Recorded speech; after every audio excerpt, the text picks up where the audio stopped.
Well, good afternoon, everybody. Many of you must have left for a longer coffee break, but never mind. We have a very distinguished panel today discussing about politics, mostly. We have the former Vice President of the European Commission, Mr. Siim Kallas. Please come to the stage. Siim has been the Vice President of the European Commission for 10 years, 10 consequent years.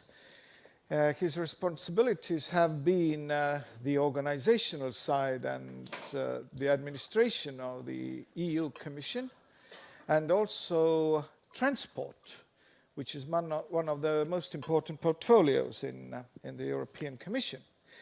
And Siim Kallas has also acted as a Prime Minister of Estonia, a Minister of Finances, and the Minister of Foreign Affairs. So a long-term politician with a long experience, also, by the way, in the ICT world. We have Mr. Juan Navas-Sabater. Please come to the stage. He comes from the World Bank and is a lead ICT specialist in World Bank. And we have Steve Bezuidenhout. That's a difficult name to pronounce. If I made a mistake, I apologize. And with his kind permission, I will call him Steve. And Steve is a member of Parliament in Namibia, and also a long-term fan of ICT and member of the ICT and Innovation Committee of the Namibian Parliament. Am I correct? Okay.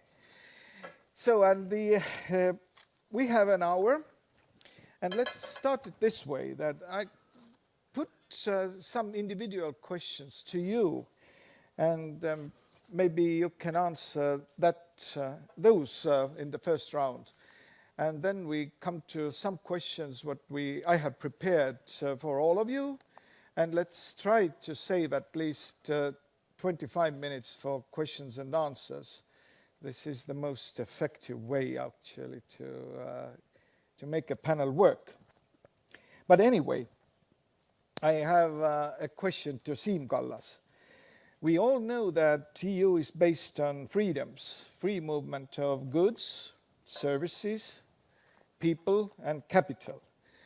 And by the way, Mr. Kallas has been a tough speaker, and he has stated for many occasions that none of those freedoms really exist in the European Union. No. And now we are speaking about free movement of digital services. And does a freedom of movement of digital services exist, or they don't exist, and why? And the second question to Siim could be that what could other countries learn from this EU experience if they start to cooperate? So, Siim, please. Thank you very much, Rein. Good afternoon, ladies and gentlemen. Of course, it's a little probably too radical assessments that all these four freedoms really don't exist. They exist, but of course they are not completed, and they are not, by far, they are not perfect. And including e-commerce, digital services, digital single market. But I must also say that during recent times or latest times, European Commission has proposed quite strong or quite serious steps towards the liberalization of digital services, and also European Parliament has produced a very important own report about digital single market. But of course, concerning the issue of single market, which is and the free movement of capital, goods, services, people. This is a basic of the European Union, and but it's everywhere still some barriers exist, and in this digital market there are at this stage I would say, of course, one basic barrier or basic obstacle is always national protectionism. To protect some national privileges, some historical developments, some political attitudes, opinions of various political groups, including trade unions, including entrepreneurs, including special sectors of economy. There are three main issues today, what I can underline, and this is one is what to do with so-called geo-blocking, and second is what to do with access to the platforms, and how to ensure the access to the platform. But what is in the European Union one issue of paramount importance, and which is probably not in Estonia so sensitive. This is data protection and protection of privacy. And in some countries, the people and the decision makers everywhere, they are so nervous and so sensitive about the details, how to protect private data, and how to ensure that this will be not misused. That this is one of the biggest political obstacles. But some steps have been done, and some proposals have been submitted to the Parliament and the European Council. I think that the second question you asked me to consider what can be the lesson for other countries, but this is for the world, and I suppose that the World Bank has produced a very important report concerning these issues. But this is overall the free movement of everything, information, data, goods, and the obstacles. And of course, European Union is a very special case. This is a voluntary union of 28 nations, which and quite a strong union. There is no another such type of the compound of independent states in the world. So nobody can actually be so strong in promoting these freedoms of movement. But there are attempts. There are in NAFTA. There is another. We have also negotiations with the United States at this stage, which also there are digital elements, and of course there is a so-called Eurasian Union. We don't know too much about it, but still. Okay, thank you, Siim. Two questions to Steve. If you could enlighten us a bit, what are the recent developments in the southern side of Africa regarding digital revolution, and how much cooperation there is between countries of that part of the world? We are talking about the Republic of South Africa, Botswana, and your country, Namibia. Any other countries involved? Is there any cooperation? And the second question could be that what are the key obstacles for African digital development? And is there anything what the European Union could do in order to speed up the development in this side of the world? Thank you very much for the question, and thank you for having me here. I think one of the key things that is happening as part of in Namibia is that the West African cable system, the landing point of it is in Namibia, Swakopmund. That put us in a, not us, but Botswana is a shareholder in the cable, and Namibia and some private enterprises. But yet, we use the same cable to empower Zambia, Malawi, and so on. So yeah, we have tried to share on a commercial basis, not for free, a commercial basis, to empower the other countries in the region, start building their own infrastructure. What is important for any e-government or e-governance solution or IT development is the infrastructure. You must have quality infrastructure, nationwide. Not a pocket in the capital of the country, and in the villages there's nothing. Namibia is still struggling with the village or we have 100% digital fiber optic in the country, but the services still not the same quality. The services are there in the rural areas, but goes up and it goes down. On the cooperation side of Southern Africa, we are a member of SADC, Southern African Development Corporation. What is this thing? But that thing. We have a protocol signed by the heads of state to integrate more, regional integration. And that is where we can play a major role with the digitization of services in Southern Africa. Obviously Namibia must be called upon to play a leading and a key role, because we have the infrastructure, we have the economic development, we are a high middle income country, so we have plus things for us which are good, but then there's also some negative things, but yet we need to be in a position to assist Southern Africa. Obviously South Africa is very powerful and very huge, but we would let them decide on their own what to do. Because either South Africa can build you or they can break you, like we've seen now with the exchange rates. The way the world is looking at South Africa, the way they interpret what is happening in South Africa, puts a lot of pressure on the South African rand. And we are linked, our currency is linked to the South African rand. But we are positive to be able to play the necessary role that is required of us for Southern African integration in the area of IT and so on. We are prepared to, with the help of Estonia, or with the cooperation of Estonia, because Estonia is an integral part of what is happening in Namibia on the e-governance front. We are implementing the exact same system in terms of the X road and so on, and the whole schema of things, infrastructure.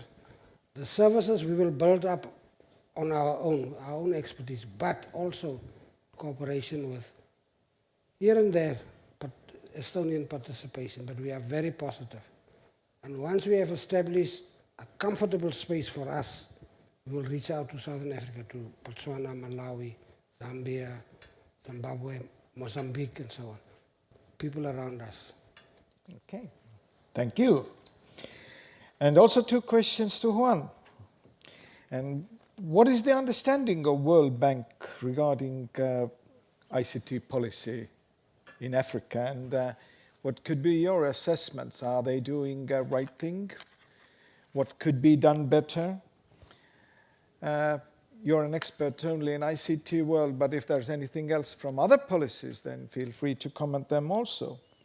And the second question is that is EU at this moment a leader in technical innovation, to your mind, or is it lagging behind America and Asia in e-governance and digital economy? So is there something to learn about EU from EU, or should we emphasize more on new emerging markets? Thank you very much for the questions. So to tackle the first question, I start with a disclaimer that I'm not a specialist in EU policies. I just moved 8 months ago to Brussels, to the World Bank office in Brussels. Before that, I was 15 years in Washington and then 3 years in Russia.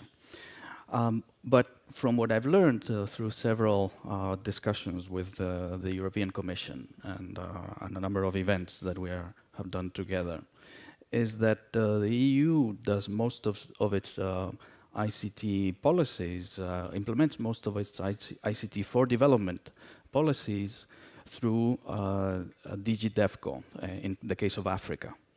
DG DevCo is the development branch, Europe Aid, development branch of the European Commission, and their policies are actually, their ICT sector is not a separate pillar of their development policies. ICT tends to be mainstreamed, so they say, through their sectoral development policies. in that case, what that means is that, say, for instance, if there's a health development program, broadly speaking, for a particular country, there might be ICT embedded in that, but it's not sort of a priority in its own right. What I understand is that some people within the European Commission and within the European framework in general feel that this is not enough. Recently we heard of an initiative spearheaded by the Deputy Prime Minister of Belgium, Mr. Alexander De Croo, who addressed a letter together with numerous other, 15 other, if I'm not mistaken, member states of the European Union to the Director General of DEFCO and to the Commission, broadly speaking, asking the Commission to review its development policies to incorporate ICT as, not ICT as such, but digital development, more broadly speaking, as a priority. We did the launch of the World Development Report, Digital Dividends, the report I talked about this morning, in Brussels in March, at an event that was co-chaired by Mr. De Croo and the European Commission Vice President, Andrus Ansip, who, by the way, is Estonian, as you all know. And there was a lot of enthusiasm around the concept that the time is ripe for ICT to become a key pillar, a key driver of development policies. So DigiDevCo was there and they took a good note of this. And I hear that they're actually working on a position paper, on a sort of new set of programs that would actually do that, to put ICT at the forefront of the development policies. I hope it does come to fruition. We have had a number of interactions with the European Commission in terms of in our programs in the countries, in Africa, working hand by hand. But it has been, as I say, mostly country by country. We also have had a couple of cases where we worked multi-regionally, but it has typically been with EIB, not with the Commission as such. One example with EIB was the East Africa submarine cable that was co-financed by a consortium that included EIB, included the International Finance Corporation, which is part of the World Bank Group, and multiple private sector participants. So that, I think that was a very good example of collaboration, multi-stakeholder collaboration in ICT for development. Now, to your second question, whether Europe is a leader or lagging behind America or Asia or parts of Asia. According to the UN E-Government Development Index, which is already almost 2 years old, I understand there's a new one coming up soon, but we don't have the numbers yet. The number one country is Korea, second one Australia, third Singapore, fourth France. Among the top 10, 4 are European, then there's USA, 5 are Asian, if we include Australia and New Zealand as part of Asia. So if you just look at that, you could say, yes, maybe Europe is indeed falling behind. But if you look at the recent World Bank Development Report that I presented this morning, and you look at the chart which compares the analog complements and the access to and the digital transformation generally, technology advances, you can see that parts of Asia are very advanced in technology adoption, but maybe a little bit lagging behind in the analog complements. Whereas Europe tends to be more on the other side, with the transformation of the institutions and skills and regulations going ahead from adoption of technology. So in my view, this is a good prerequisite for Europe to continue to lead in ICT adoption. So I think there is a good opportunity for that. There are challenges, though. There is the whole issue that has been discussed of the move towards the single digital market there are many challenging areas in that space in terms of cybersecurity, in terms of what was mentioned, protection of intellectual property rights, and of privacy in particular. But the transformation can happen, and there's a need, and I think some of the countries in Europe are actually leading the way in converting traditional e-government policies into what we call data-driven digital government policies, which means that we're no longer document-based. E-government is no longer based on a document, even if it's an electronic document, there's a paper, but it's based on databases. You no longer need a document, even a paper, even a plastic document, as long as you can identify yourself. Everything else is in the data. So I think in that sense, Europe still can continue to lead. Thank you. Thank you. Anybody wants to have a comment here? Steve first, then Siim. I want to add to your second question. I forgot to answer that one. What the European Union can do. What we have in Namibia is that we have a relationship with the EU. Like we have our beef export to the EU country. But we comply with the rules and regulations of the EU. So we don't ask for a discount on the quality, we just comply, and then they assess, and then we participate on the economic level, the EU. So what the EU can do in the digital space for us is to treat us, respect us as equal partners, to see whether we can contribute to the integration of Southern Africa. Because if we look at the IT space or ICT space in Southern Africa, we are really advanced, and we try to improve every day. That's why our government has decided to implement e-governance as a service in the whole country, and also to pay the initials money out of the taxpayer's purse, not to rely on donor support or anything else. So we pay our first round, and then we'll see how far we can go.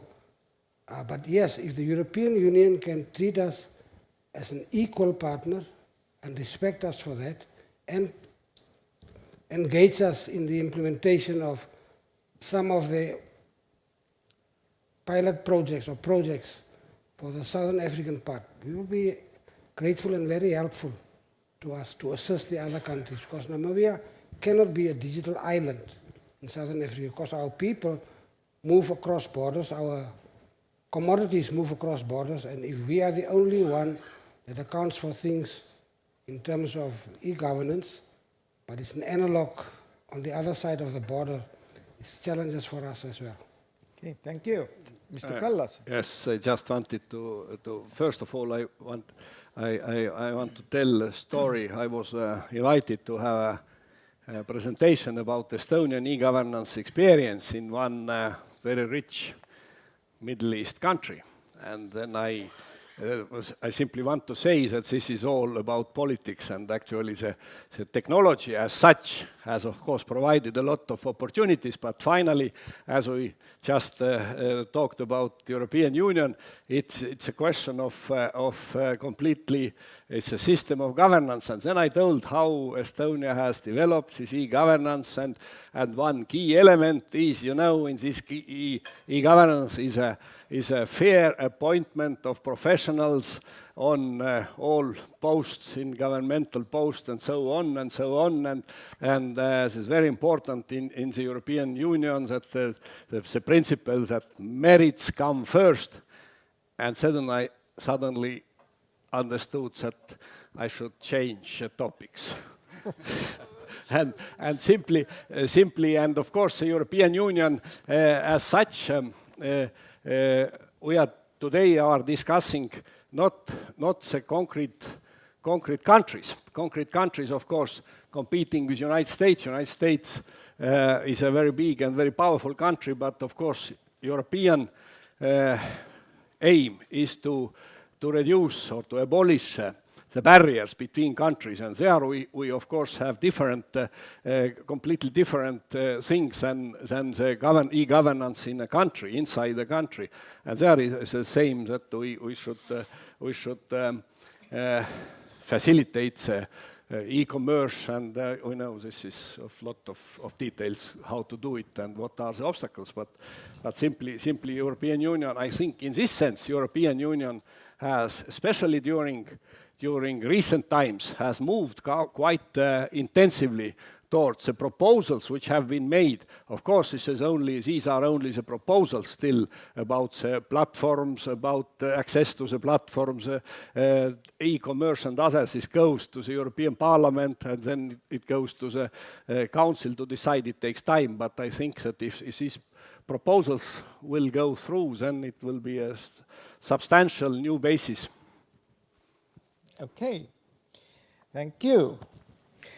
We've got many examples of rulers and governments in the world who on some stage start to protect their societies, their people from bad technologies or bad influence of some technology to national traditions, for example, etc., etc. Most probably we all in this room believe that technology leads to development of democracy, but I'd like to ask the panelists, can we think about e-dictatorship? Easily. Why not? Anyone wants to have a longer comment on that? Steve, please. It is easy. If you, as a government, allow people very limited but okay space in the digital world, but then you have lots and lots of rules, regulations, laws against what you are trying to achieve.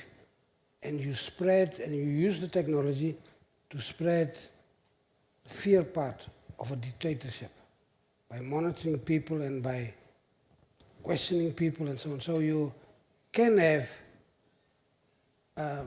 digital dictatorship if you play it clever on the internet.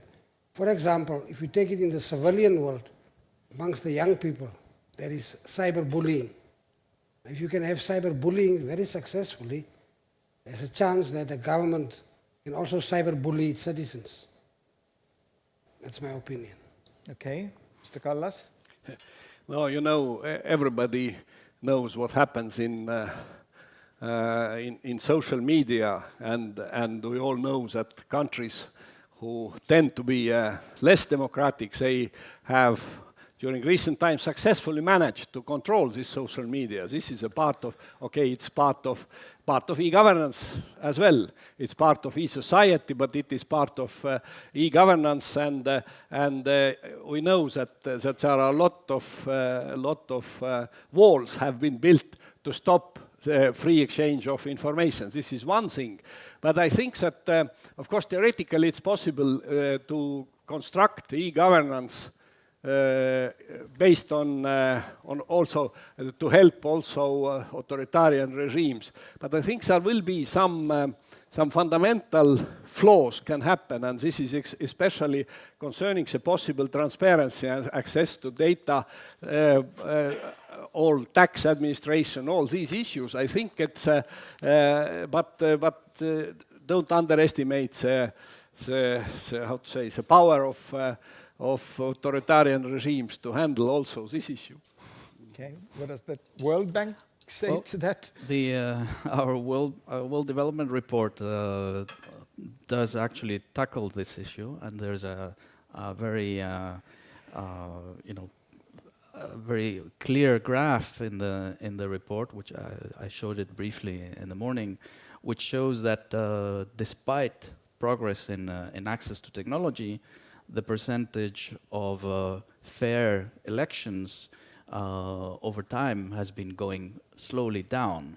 So does that mean that there are more elections happening, and therefore the bias is because the larger pool of the data, or is it because some countries are actually, some dictatorships, let's say, are actually getting savvy at using technology in a way that gives the impression of having fair elections, but in the end, the result is not so fair. I don't know the answer to that question, but the World Bank report actually shows this data and indicates the risk of technology going in the wrong direction if there is a lack of accountable institutions. So the way to solve that is to actually, if the countries really want to, promote better, more transparent institutions, bottom up,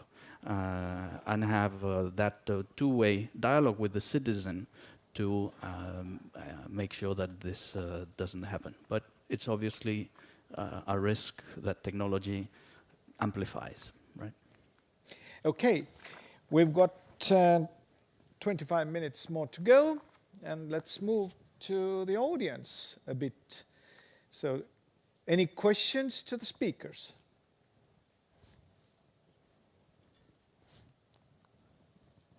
Okay, everybody already so tired that there's no questions, even regarding dictators. Anna mulle see.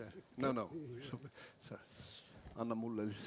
Okay, Siim, Kallas wants to add. One interesting issue concerning this e-governance and democracy and transparency, it is, of course, our experience, Estonian experience concerning the e-elections on what has been debated in Estonia from the beginning, and it is still debated, and there are political powers who criticize this e-election election via internet and saying that this is not fair.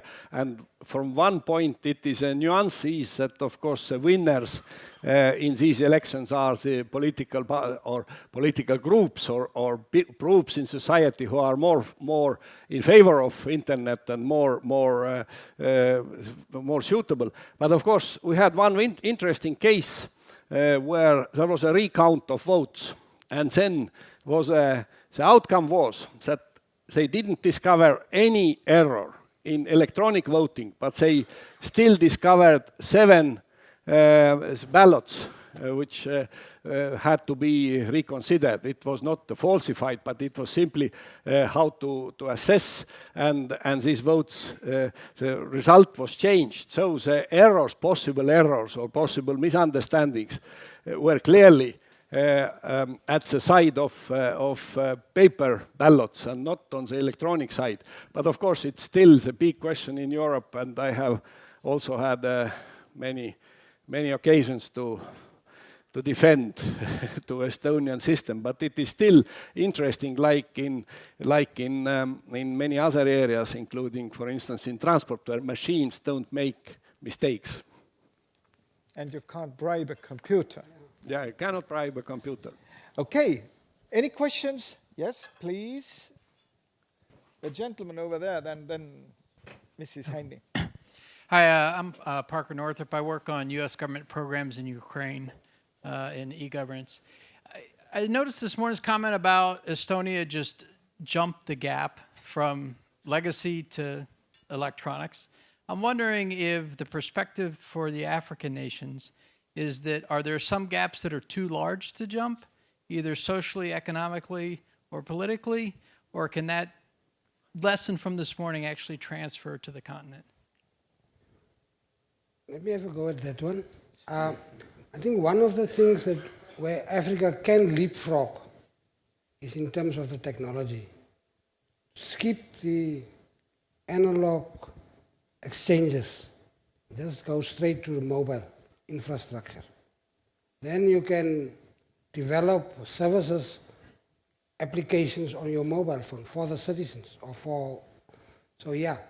But there is also challenges in the sense of the financial input that the government must do. Not all African countries are the same economically. Not all have developed the same. So yeah, there are challenges on that one. Also, on the social side, we have many different types of societies. We have, we can say, Muslim speaking, different culture.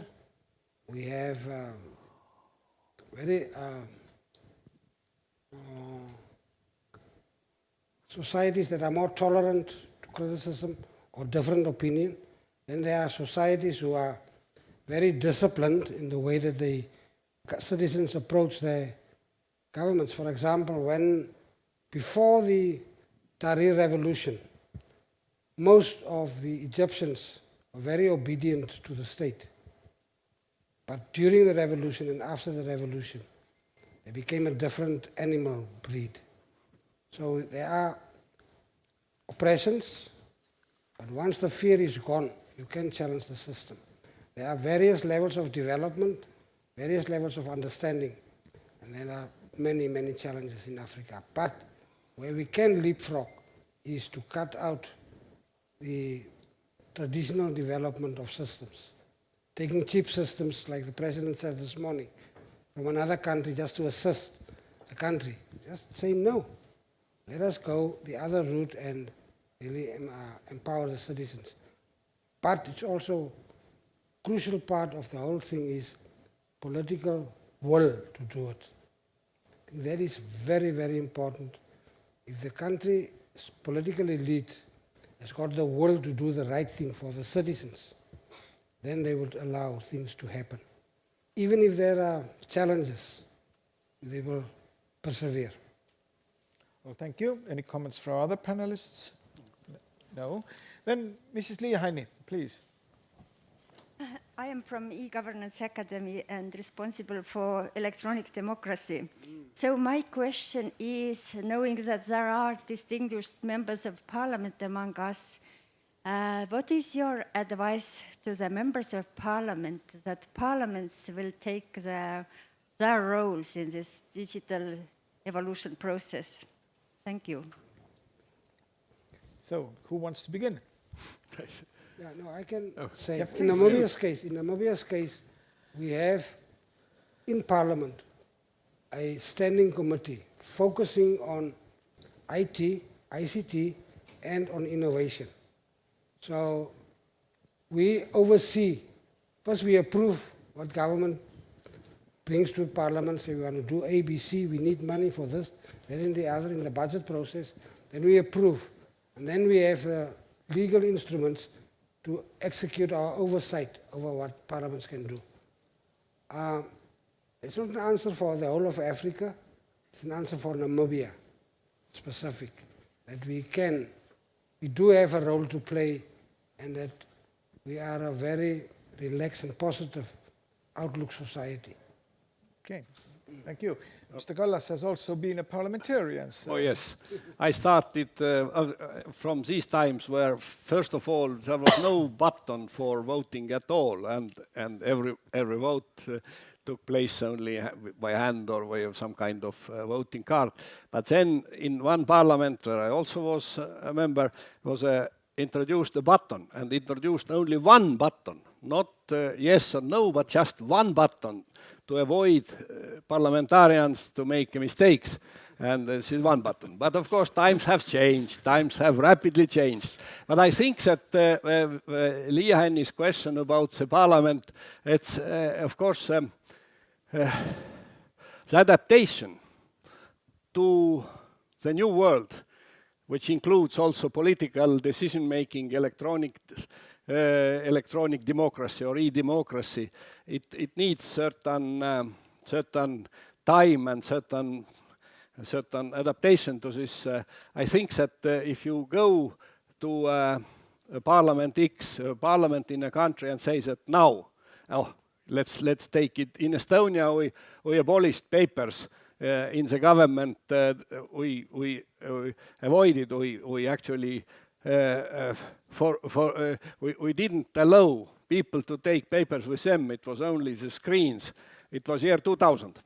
It was year 2000, and but it still, of course, needs certain let's say, ability to adapt. It's not so easy, and I think that this needs a certain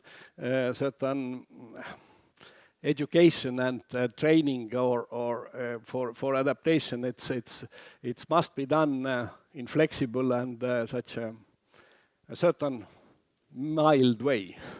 okay.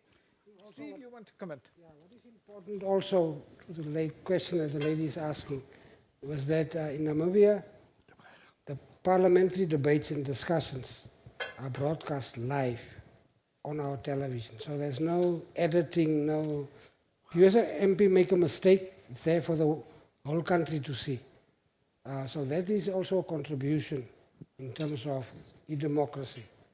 Then the speaker told me earlier this year that we will start in this year's process also a radio station in Parliament, at the premises of Parliament. So we must get the equipment, train the people and so on.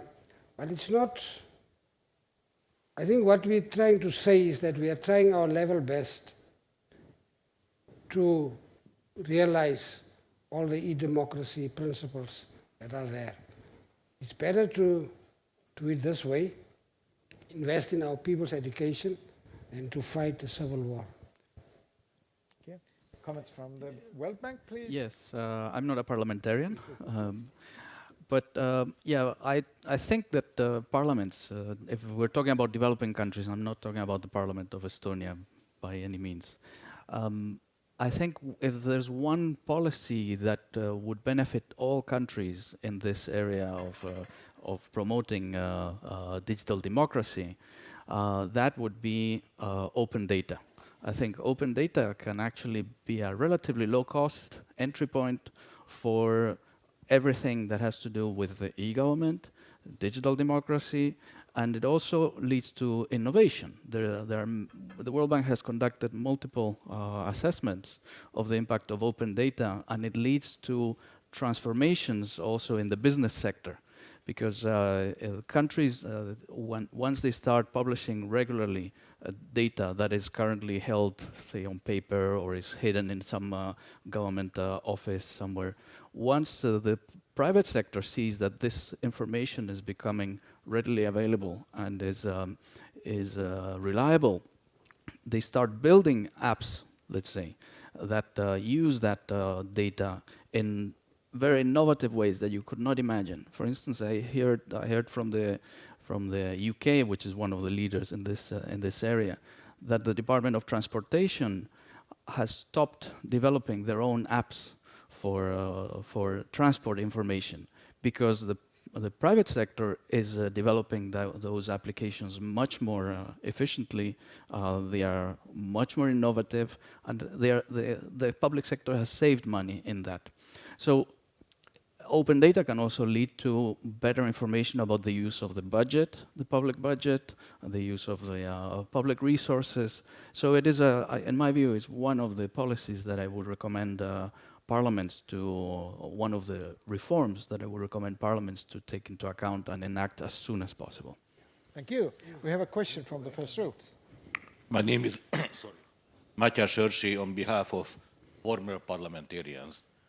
I'm a Hungarian based in Warsaw, in the Community of Democracies, and we are doing a joint program with the Academy. The follow-up question of Ria, because we hear the experts about the digital world and Uber or all these applications which are really genuinely global, and even those people who hate global issues, they use clouds, and clouds are per se, by definition, are global. And then we are discussing the role of governments, and we hear from Commissioner Kallas that the governments in the European Council are protecting their sovereignty and they are reluctant to transfer competencies to the Council. And we hear all of those stories, and we are bumping into the problem that governments are, in most of the cases, have competencies over their territories. And in the meantime, we hear President Ilves, the problem that his wife is a Latvian, and can I buy a song to her from Latvia because of different national competencies and all of those things.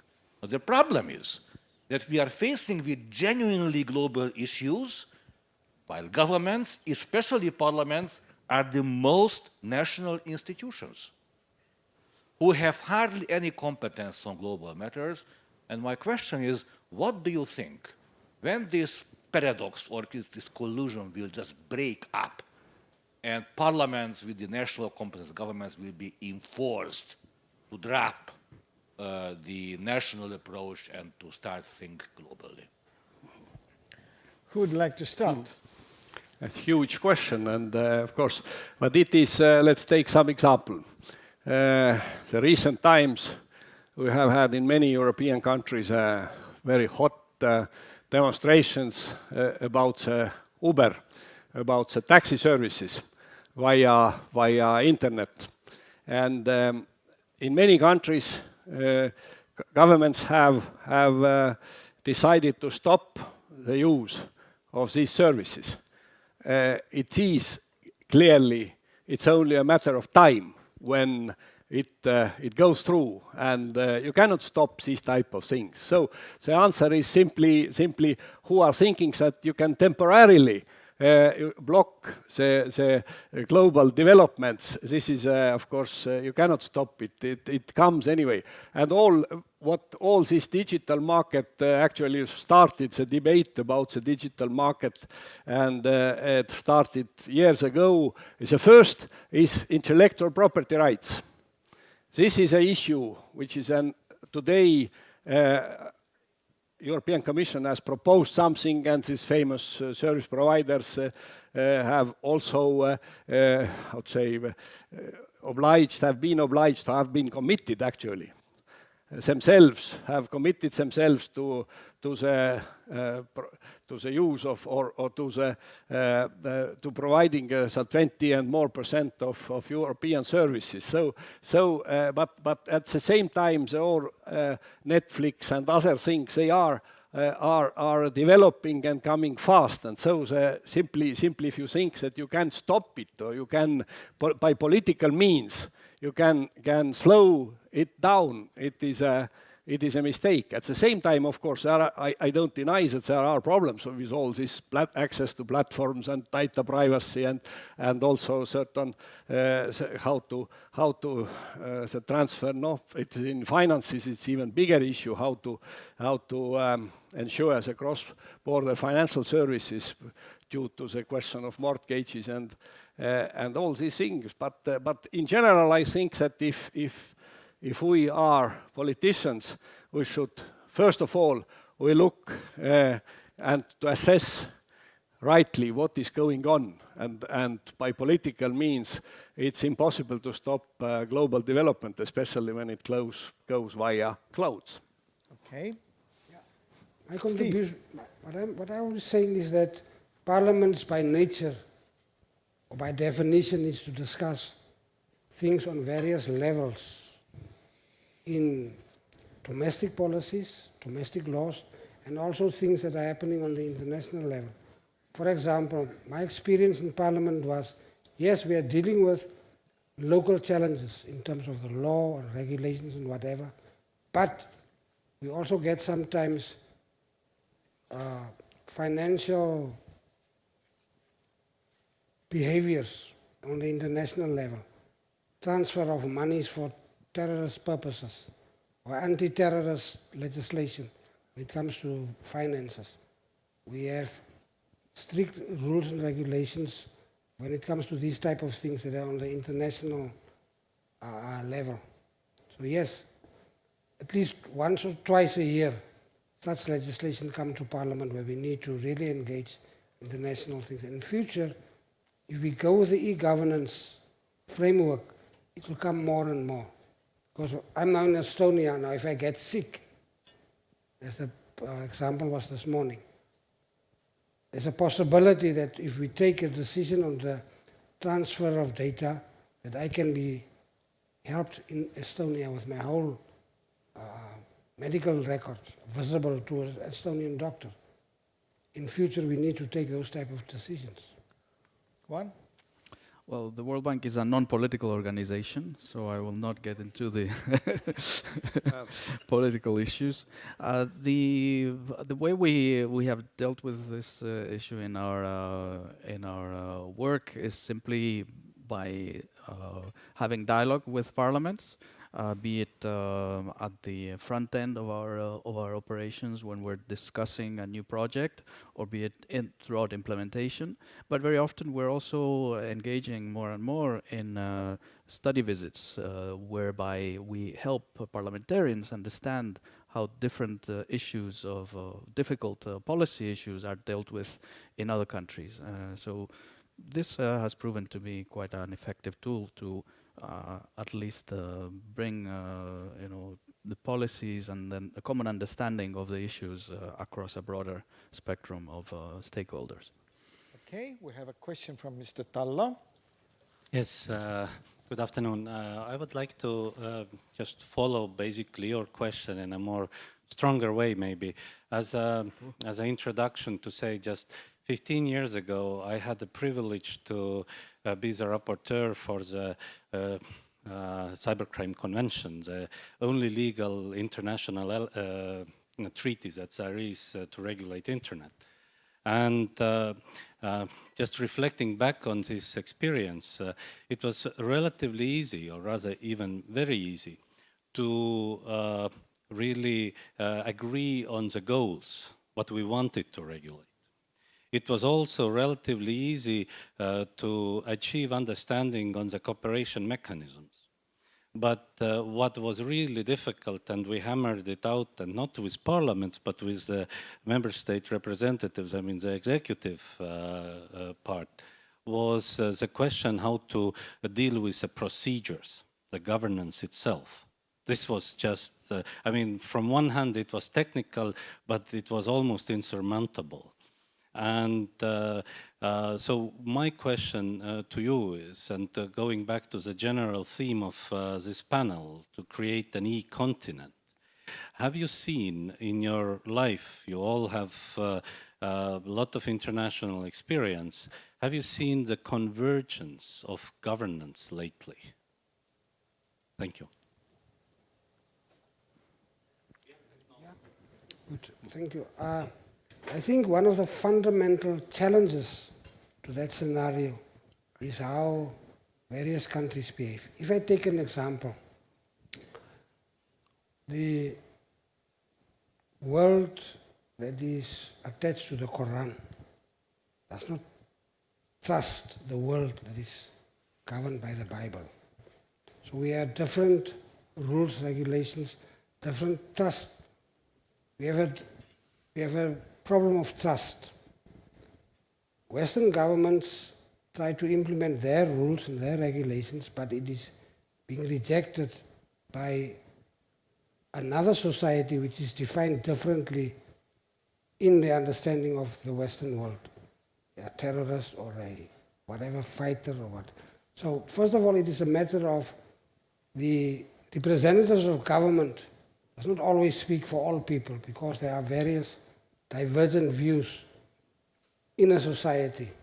And instead of bringing the views together, they are alienating even more and more. And Europe has a very specific challenge on that one. So it is a challenge to have a single view on what discussion would be in terms of the objectives and of any topic, because there will be a fundamental I don't agree, even before the proposal is made. A citizen or a group of citizens will say, no, we don't agree, simply because I don't trust you. Okay, Juan? We in the work of the World Bank, we have dealt in many cases with regional organizations. I have personally worked very much in the Caribbean basin, where there are many countries that actually work together very well. There's maybe because they are small island states and they have a common vision and they want to create something of a common single market. In those cases, those countries are coming together.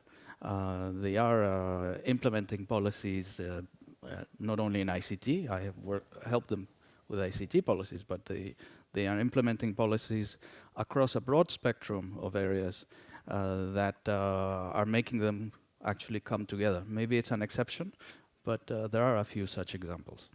Okay, Concerning the convergence in governance beyond IT issues, of course, one area where tremendous convergence has taken place, it's euro governance. This, you have a national budget in euro country, which is actually you have to submit budgetary first plan to the European Union institutions to be assessed. This is unimaginable. This was unimaginable in 2007, but the economic crisis had a serious impact. And 2012, what has been done up to or by 2012, it's amazing. I clearly can say that 2007, if somebody had said what will happen with your budgetary policies in EU countries, this person has been considered crazy. And so it happens in various areas. And of course, in the same single market, yes, of course, we are both with Rein, we are very radical about criticizing that the free movement of people, capital, goods and services is not perfect and is not completed. But still, of course, if you look what has been done, then you discover that integration from 1957 towards really to have a single European market, especially between this when Single European Act was adopted, it's of course there has been a lot of convergence. What is difficult is railways, but in other areas it's you can see clear signs of convergence. Okay, we've got 1 minute to go, and I'd like to put the last question to all of you. And you can answer very briefly. In order to make technology work for better life for everybody, do we need more regulation or more free market? My personal opinion is that I think we need more free market. Because innovation thrives when a person can think for him or herself to solve a challenge within the nation.